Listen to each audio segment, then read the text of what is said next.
So thanks very much for your introduction. So even in Japanese, but I get some keywords. So also get some motivation for me to learn Japanese. Probably next time I could understand more. So first of all, I would like to thank Professor Yoshida and also Kyoto University to offer me this great opportunity to be here. Actually, it's the first time for me to come to Japan. I really appreciate I could have 3 months to stay here, so which allow me not only understand the research in Japan deeply, but also allow me to know the daily life and also culture here. So I'm already quite impressive. So when I was told I could have a chance to give a talk in general way, which is not limited by my research, so then I do think about what should I talk. So finally I decided to say something about the challenge and the responsibility of young scientists in China. There are many reasons. First of all, I think I'm still young, so I'm a young scientist. I'm thinking about this question from time to time. There also have some other reasons I would like to show you.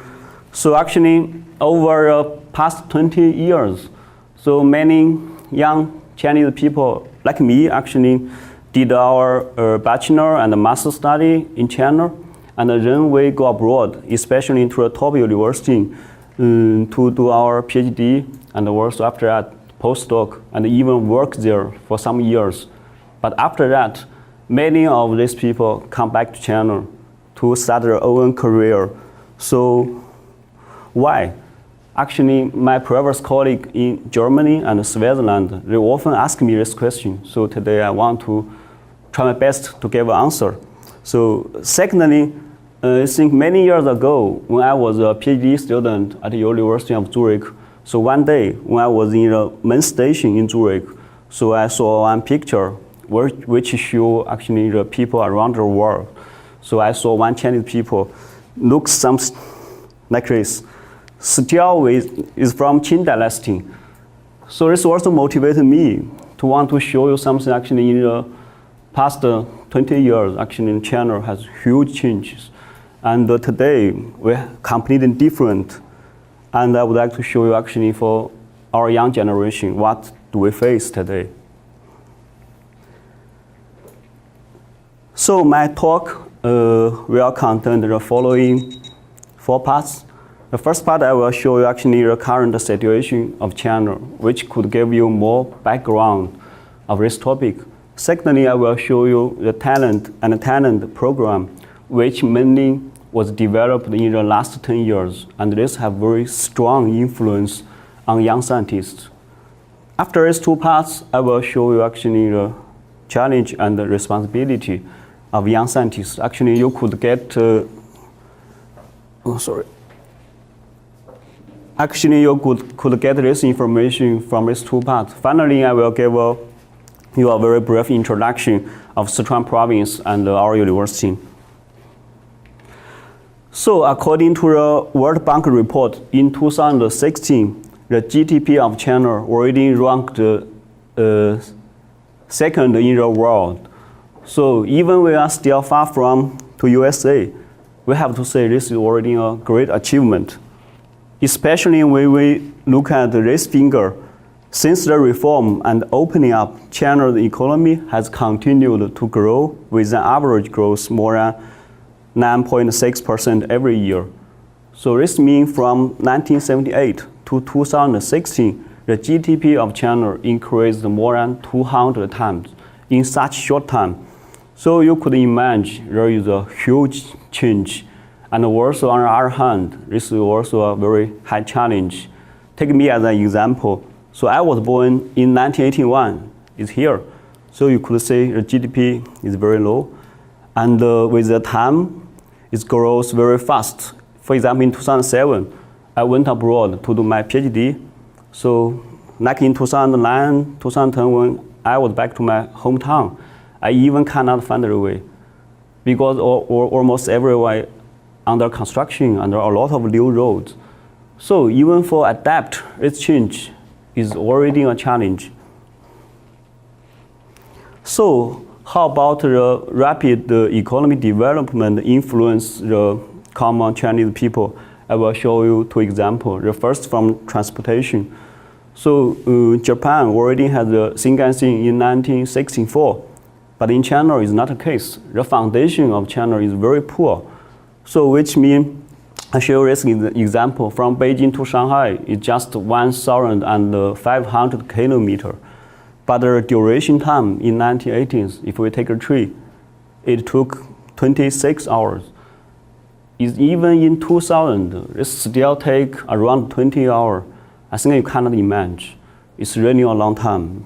But with the rapid development of highway rails, in 2017, the time decreased just to 5 hours.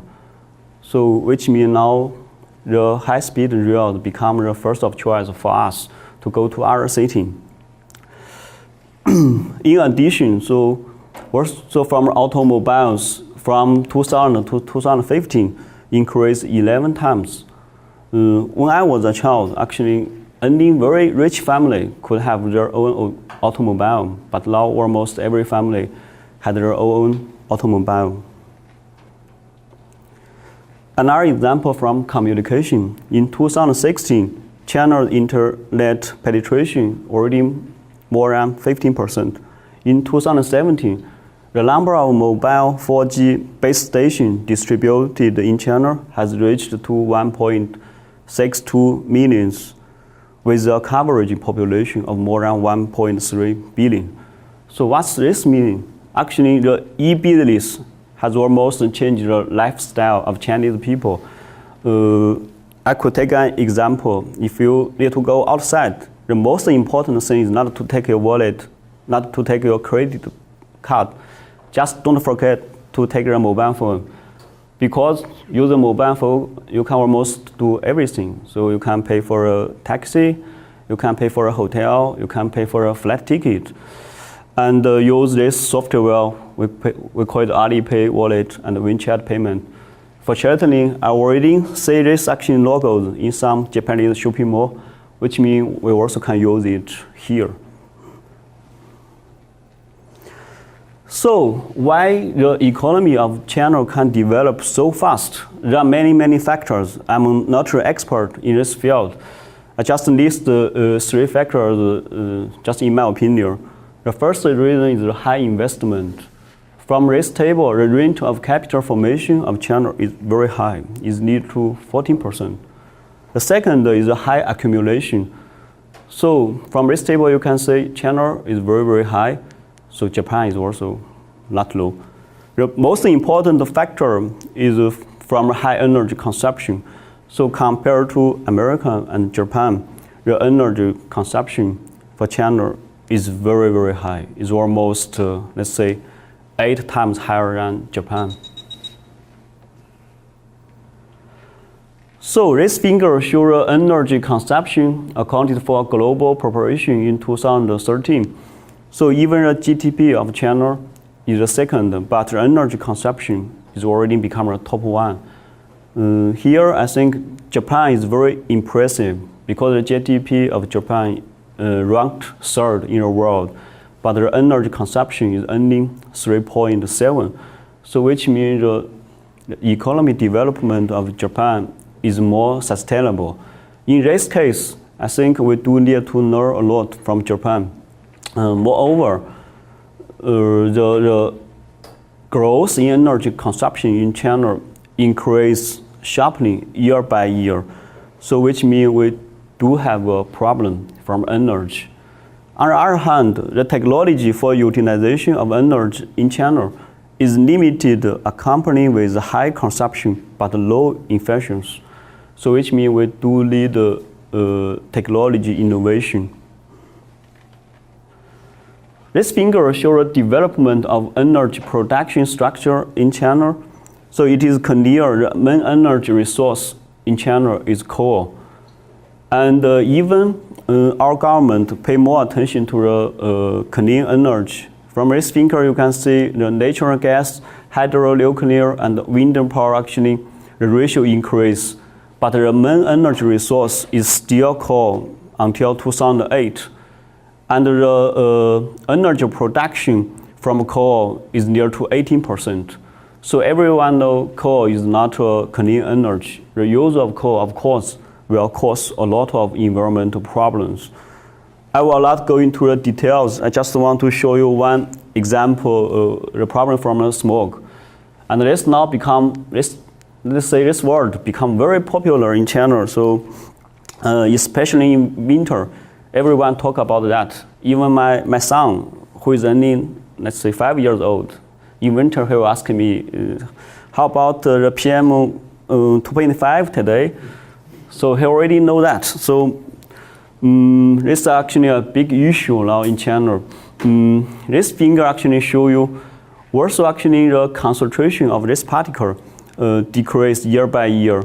And our government did a lot of work, but even in 2015, the cities which can meet the standard is only around 20%, which means we still have a very long way to go. So, to keep the fast development of economy and also meet the sustainable development, we have to restructure the developed style from extensive style to intensive style, which will bring a lot of changes. For example, from high investment to low investment, from high accumulation to high consumption, and from waste of resource to conservation of resource. The most important, we will need to change from the labor intensive to technology intensity.